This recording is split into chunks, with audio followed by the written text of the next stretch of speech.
I am Charger Dude 95. The DSFL 6 continues with a matchup in the AFC North between the Bengals and the Browns. Cincinnati, off to a rugged start with their loss last week to San Diego, faced a tough challenge against Cleveland's. The Browns, who won 5 consecutive world championships in the 40s, are one of the greatest dynasties of all time, and quarterback Otto Graham was a big reason why. He scores 2 touchdowns in this Week 2 affair against Cincinnati, including an incredible dive to the end zone, as the Browns, courtesy of the efforts from Otto Graham, win 2 consecutive games to begin the season. Impressive win over division rival Cincinnati by the final score of 23-6. The 90s Dallas Cowboys was one of the greatest dynasties of all time, too, and a big reason why was the triplets of Aikman, Irvin, and Smith. But the quarterback throws a pick 6 early in the game to Desmond Trufant to tie the first quarter against Atlanta. But then in the second half, the playmaker emerges with this 4-yard touchdown reception from Troy Aikman. And then to finish off the game, Michael Irvin does it yet again, this time from 54 yards out. And the Cowboys roll the Falcons in an impressive game. A big reason why Dallas won 3 Super Bowls throughout the course of their dynasty was also this guy, Deion Sanders. Primetime Sanders shuts out Julio Jones in this Week 2 win. Julio Jones did not record a single catch in a 30-13 home win for the 2-0 Cowboys. 1950s Detroit Lions, 1960s Green Bay Packers. The winner takes first place in the NFC North. The Packers dominated the first 3 quarters of the game, but only led 6-0 due to red zone miscues. Steve Junker scores for Detroit early in the fourth quarter at Lambeau and takes a 7-6 edge. Then the Packers down to a 4th down and 8. This throw from Bart Starr is incomplete to Bob Long, and the Detroit Lions have stunned the Packers to improve to 2-0 this year. The Lions have given up the fewest points in the league this year, just 13 this season, and are off to an impressive start in the DSFL 6. 70s Vikings and the 10s Colts in a thriller from Indianapolis. Now, the Colts set a franchise record with scoring last week in their blowout win over Jacksonville. The offense wasn't anywhere near as explosive in this game against the Purple People Eaters. The Vikings struggled mightily on 3rd down at Indianapolis. There's an incompletion, giving the Colts a chance late in the game, and Peyton Manning, the Hall of Famer, got everyone involved for Indianapolis. Reggie Wayne, Marvin Harrison here, Brandon Stokely, Dallas Clark, all had a catch for the Colts on this drive. And on 1st and goal with under 6 minutes to go in the game, there's Peyton Manning with his legs, who takes the Colts back into the lead with a sensational plunge from 5 yards out. Who knew he had that sort of muscle? As he slaps onto his arm, that looked like what Fran Tarkenton would do in so many days for the Vikings. On 4th down, his pass is incomplete, and the Colts improved to 2-0 with an impressive win over the Vikings. It should be noted that Colts running back Edgerrin James leads the league with 228 rushing yards this year. This game had excellent defense to start and really was a sensational finish. We pick up midway through the 4th quarter with the Dolphins in front 9-3. Bob Greasy, who scrambles outside, lost the football and nearly had it recovered by the Bills. It's recovered by Miami, forcing the Bills to set up their own 4 with a chance to win the game. And Jim Kelly, one of the sensational quarterbacks in franchise history, orchestrates a magnificent drive. Set up with a 4th and inches with just over 2 minutes to go in the game. Kenneth Davis converts for Buffalo. And also Don Beebe gets involved later in the drive as Dick Anderson falls down. That results in a 19-yard gain for Buffalo. But with the game on the line, Anderson comes back and records the game-winning interception for Miami as the Dolphins hold the high-powered Bills offense, who had a great game last week against the Jets, to only a field goal. And Jim Kelly looks frustrated there, and there is plenty to be frustrated about as Jim Richer and Fred Smerlas are out for significant time with injuries. Dolphins running back Mercury Morris also is hurt. He will miss 5 weeks with a knee cartilage tear.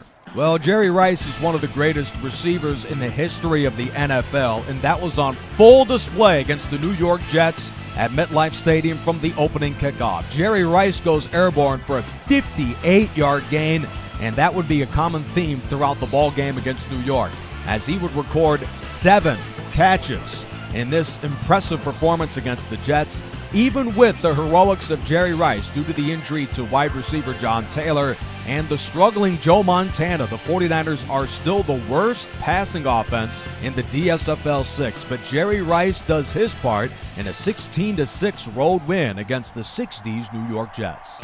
Well, speaking of underachieving offenses, the 90s St. Louis Rams, otherwise known as the greatest show on turf, battles the 40s Philadelphia Eagles. Marshall Faulk, the first of two Hall of Fame running backs on display today, rips off this impressive run for a Rams touchdown and a lead going into the half. Up 13-7, the Rams defense gives up a big play to the other Hall of Famer in Steve Van Buren. It'd be nice if Kim Herring, as you see at the bottom of the screen, doesn't run past the ball carrier, instead tries to hit the ball carrier. With Van Buren's successes in this game, Tommy Thompson, one of the league's top quarterbacks, converts 2 consecutive drives to begin the half into points, and the Eagles take a 21-16 lead. Warner, who is sacked on back-to-back plays, then throws an incompletion on 4th and long, and St. Louis continues its offensive struggles in a 24-16 defeat at the Philadelphia Eagles. Hall of Fame quarterback Terry Bradshaw is one of the best at his sport of all time, but he was embarrassing last week against the Giants. He had 4 interceptions, 2 more fumbles, and a loss to New York in a game that wasn't even close. But kudos to him as he takes over this game himself.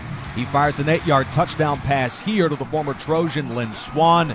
It was a beautiful catch with the toe drag in the back line of the end zone and a 10-0 lead. To close the first quarter, the defense gets involved. Joe Green forces the fumble, picked up by Jack Ham for a Steelers touchdown. Then look at this dance. Ooh, what is that? Pittsburgh leads 17-0 after 1. Then Bradshaw orchestrates another impressive drive, 18 yards to Frank Lewis. And then John Fugua scores for the Pittsburgh Steelers, who lead at 24-3 at the half and dispatch the 90s Broncos by the final of 31-13.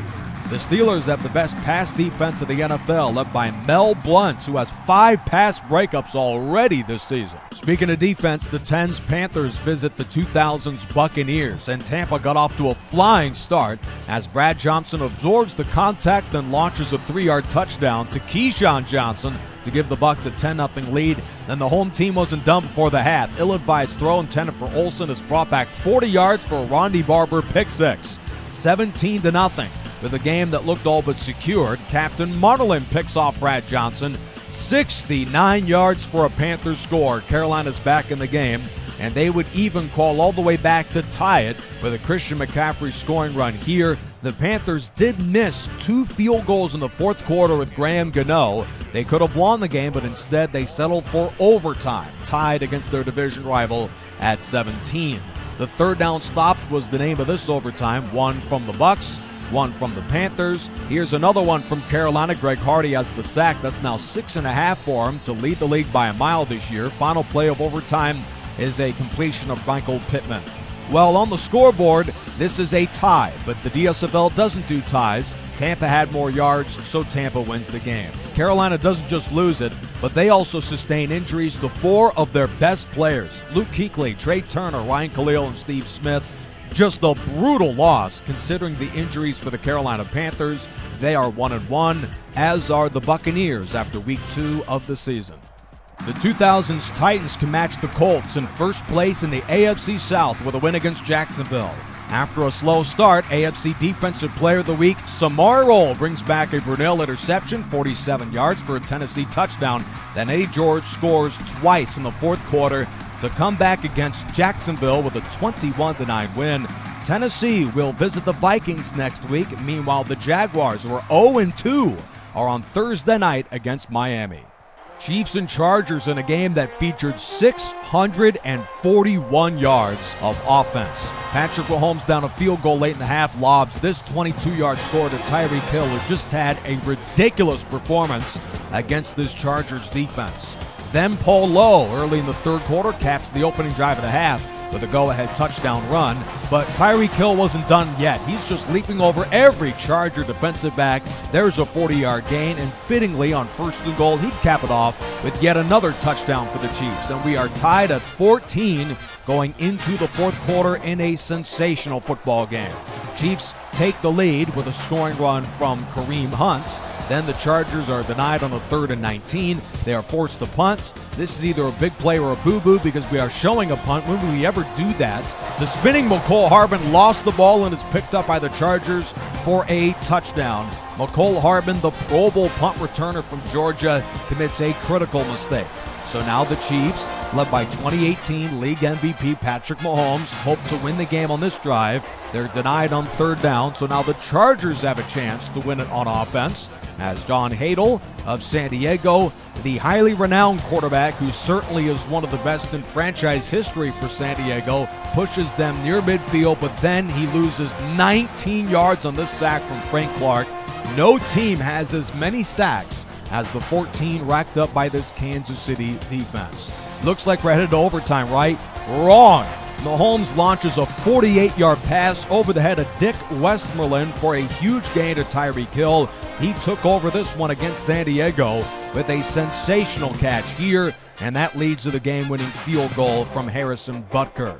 The Chiefs now lead the AFC West at 2-0. They will visit the Ravens next week, but are one of the best teams and dynasties in the DSFL 6 early in the year, even though they are out for 4 weeks with Chris Jones, arguably their most talented defender. The Chargers came close, but the Chiefs were a bit better in San Diego today. Everson Walls, the product out of Grambling State, usually gets lost in the talk about some of the great cornerbacks in the history of the NFL. We see Stephen Baker score for New York, but this Giants cornerback records his 4th interception of the season. He has 57 career interceptions in the NFL, and he is now dominating the DSFL 6 as New York improves to 2-0 with a 31-21 road win in Chicago. 80s Redskins and the 10s Cardinals. Due to the injury to Carson Palmer, Drew Stanton, the product from Michigan State, is the Arizona starter. Kevin Cobb is now the backup as he is signed off of waivers this week. But John Riggins from 51 yards out gives Washington the lead. But then Stanton comes back with 2 impressive scoring drives, finding Darren Fells, the product out of non-football school UC Irvine. Cardinals lead going into the 4th quarter, and then Fitzgerald is in the end zone again for Arizona. Arizona's Drew Stanton. What a performance. Now up by 13, the Cardinals defense gives up this 4th down and 6 conversion to Charlie Brown, not to be mentioned with that of the Peanuts.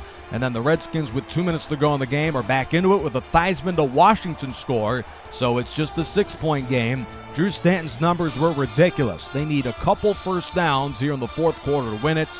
And running back of the Cardinals, David Johnson, does it as Arizona improves to 2-0 this year. Just an incredible start to the season. Who knows? Carson Palmer, when he returns from injury, may be a backup. What a performance from Drew Stanton in the win. 10s Ravens and the 60s Oilers. Joe Flacco of Baltimore had it going in the first half of this game. He launches a go-ahead touchdown to Anquan Bolden on a beautiful catch in front of Johnston from 21 yards out. And the Ravens going into the 4th, in fact, led 13-7, but then this team completely falls apart.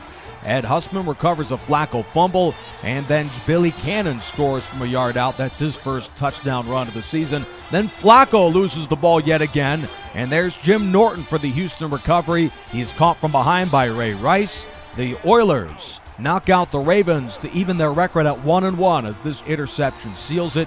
Houston in Week 3, they'll have their hands full against the 70s Pittsburgh Steelers, but they come back to win this one today by the final of 28-13 over the Baltimore Ravens.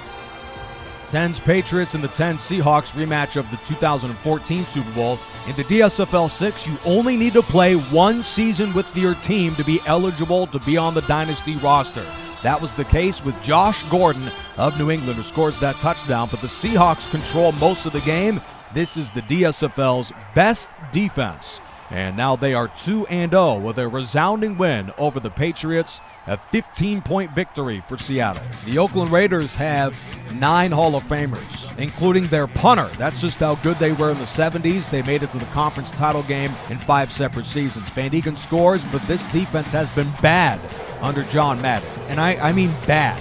They gave up 455 yards to the New Orleans Saints. One of the worst defensive performances in DSFL history for a single game. New Orleans wins at 31-17.